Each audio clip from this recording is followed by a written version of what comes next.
And indeed, his warriors surrounded me and attacked me like hungry wolverines. They couldn't stop me, though, and Grey Wolf wasn't in the mood for idle talk.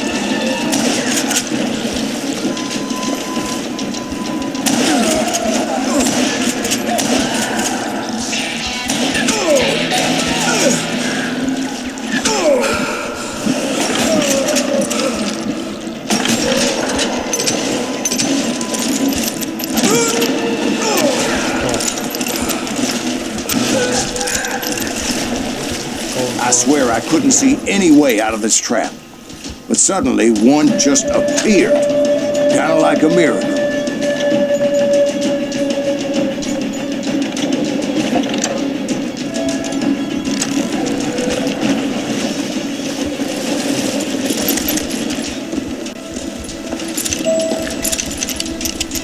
I felt like I would be lost in that damn cave forever.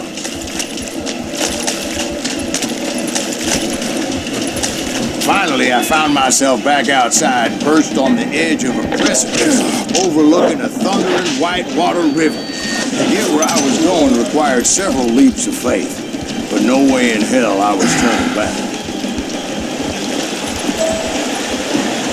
I chased after him, determined to make him explain the meaning of all that mumbo-jumbo.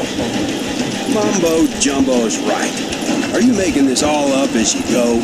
A few details may be fuzzy, brother, but I am relating exactly what happened to me.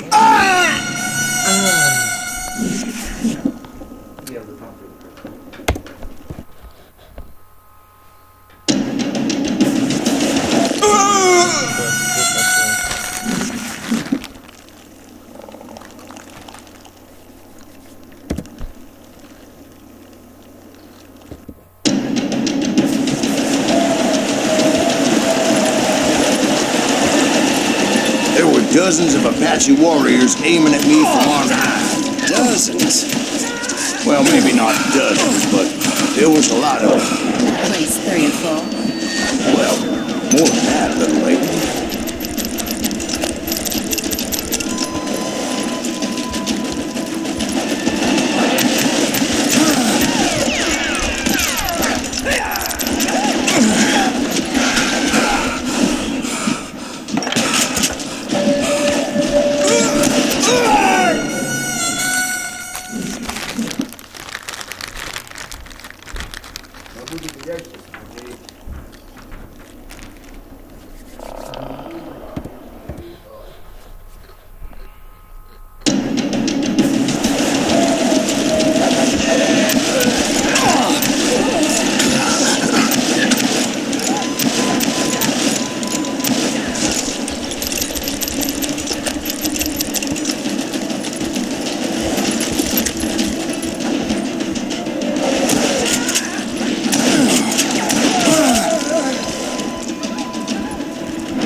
Steep climb up creek ahead of me and scrambled up those rocks like a mountain goat.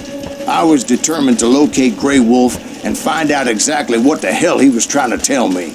And wouldn't you know it, that crafty son of a bitch led me right into a trap. What kind of trap? Well, son, there had to be at least 100 Apaches surrounding me. 100? God be my witness. Oh, come on. Who are you kidding? Hey, I believe you. Come on, tell us how it ended. All right, but I'm not gonna drag this out. Where were we? You were surrounded by 100 Apache warriors. Well, I didn't take the time to count them exactly, but there were a lot of them.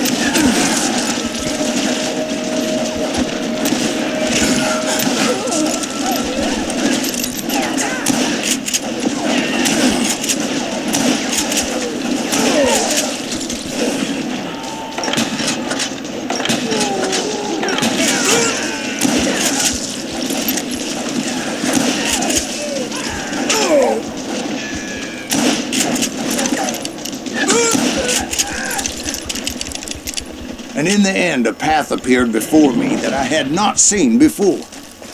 I followed it as I desperately needed to find out what Grey Wolf was trying to tell me. But it was like that son of a bitch disappeared into thin air.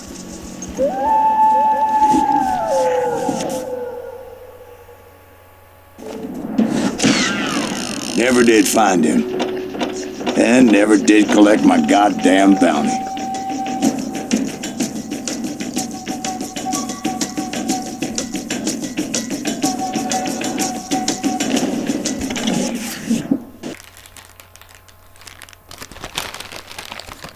Thank you, darling. It's interesting how the truth can sometimes seem might malleable, depending upon your point of view. Like how those dime novels make you out to be something you're not? Jack, don't be starting trouble. No, he's right. They do tend to exaggerate. Did they exaggerate your part in taking down the Daltons? Well, I was there in the flesh, boy, so I saw what happened firsthand.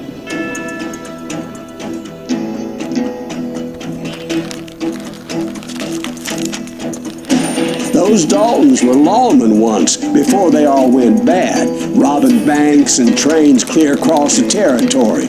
Until Coffeeville, of course. I was one of the citizens who took up arms that day. Fighting on the side of the right? I did my best, sir. We all did.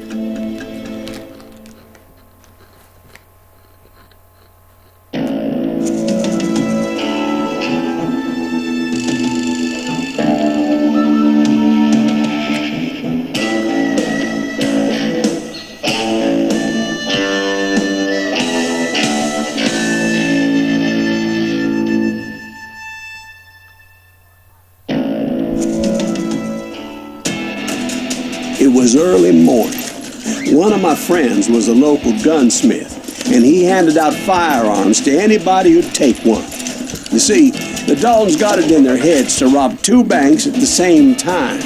Two banks on the same damn street. Story was Bob Dalton's girl was always riding him about how he had no ambition. Oh, you're nobody next to Jesse James, she'd say.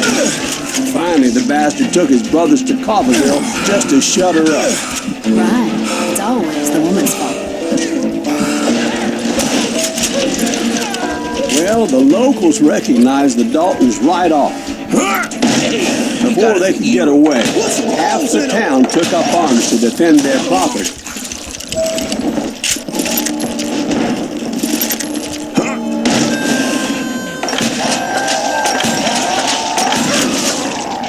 The brothers paid dearly for their stupidity, but everybody knows they had it coming. There's more to it than that. I read all about that day, so I know for a fact that it went down very differently. First of all, it was high noon. A posse of U.S. deputy marshals were on the rooftop across the street. Get ready, boys. They're gonna make a move. The lawmen had been tracking the Daltons for months. Now they finally had them dead to rights. Among them was a bounty hunter feared by many a lawbreaker. This man had no intention of letting the Daltons slip away. The marshals tried to get the Daltons to surrender. They'll give up eventually. We just gotta wait to suck the bitches out. This bounty hunter knew that the brothers were far too proud to ever lay down their guns.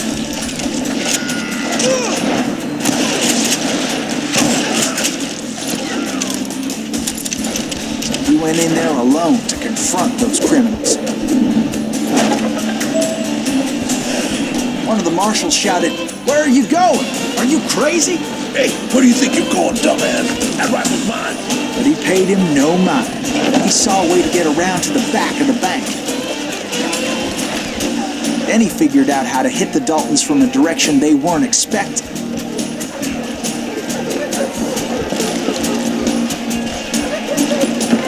From above. Fortunately, a water tower was right there. A moment later, he was climbing up a steep ladder, laughing at danger as he did. It was brave men like him who risked their lives to tame this wild country.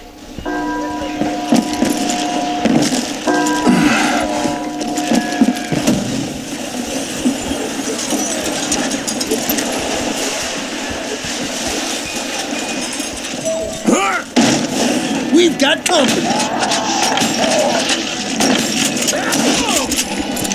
Heroic men like him who did what other men couldn't or wouldn't to make this country free. Like Jim Bowie and Davy Crockett, who died defending the Alamo.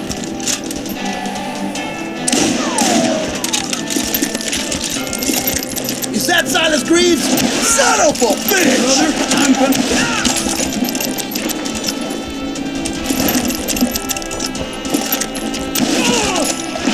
You can't hide from me.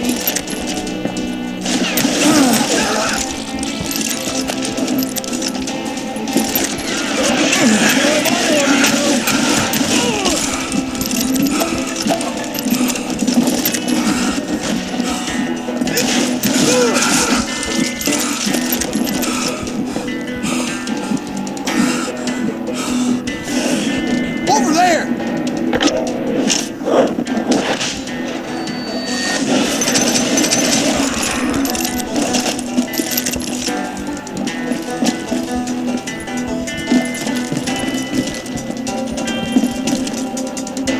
That's Silas Greaves. What the hell? Blam! Blam! He came away victorious, taking down those thieving Daltons. His name was Silas Greaves, and when the dust finally settled, he was the last man standing. Sorry, kid, but that just wasn't the way it happened.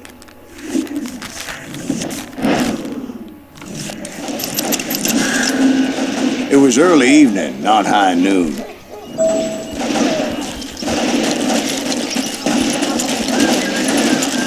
I was late to the party and Coffeeville was already up in arms.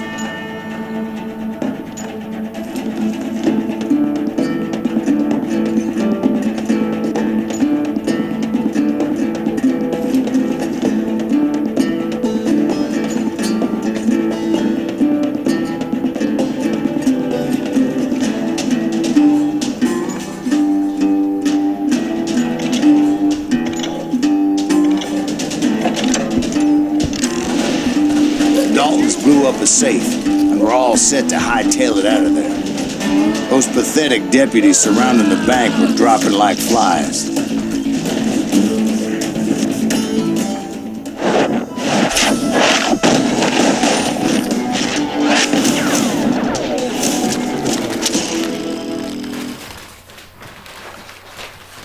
I'd been tracking those jokers for months, waiting for them to do something reckless.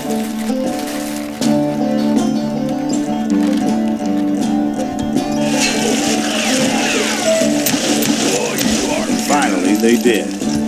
Those stupid bastards decided to rob two banks at the same time in the same town where everybody knew them. But they still had friends in Coffeeville.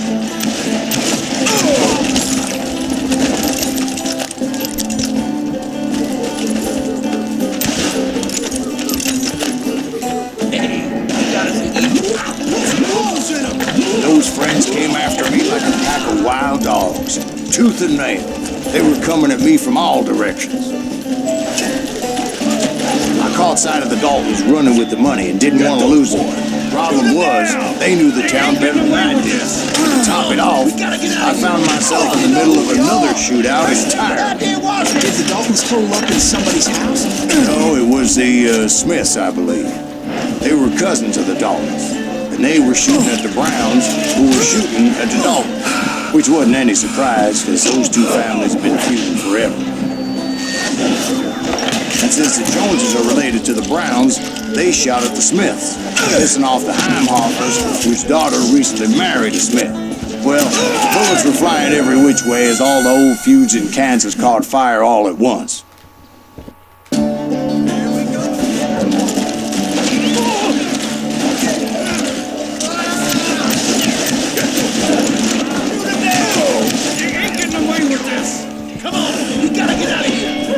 Who we are? Kill! How stupid idea was this?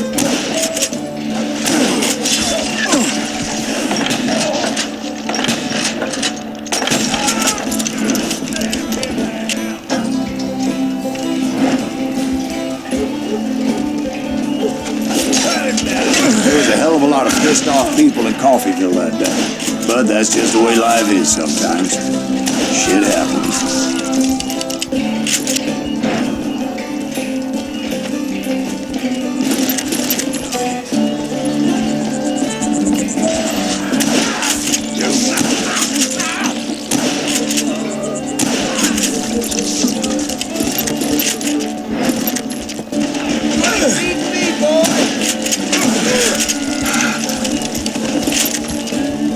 The Dalton boys knew I would never give up. Those Daltons weren't the sharpest knives in the drawer, but they always stood together. They set a trap to slow me down and allow at least two of them to escape.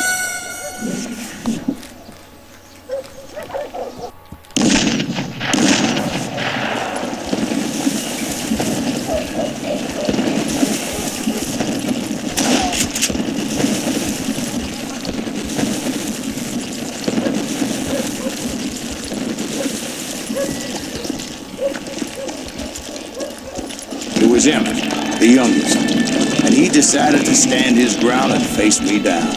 I ain't afraid of you, Silas Reeves. This is where it ends for you.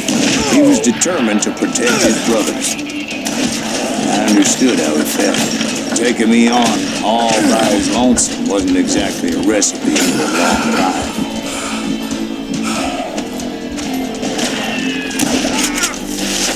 Coward and a cheater. You ain't getting by me.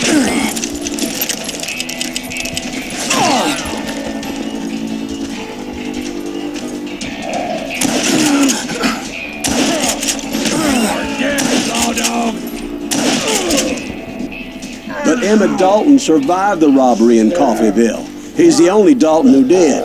They say he was shot 23 times. Well, Dwight, who do you think put all those damn holes in him?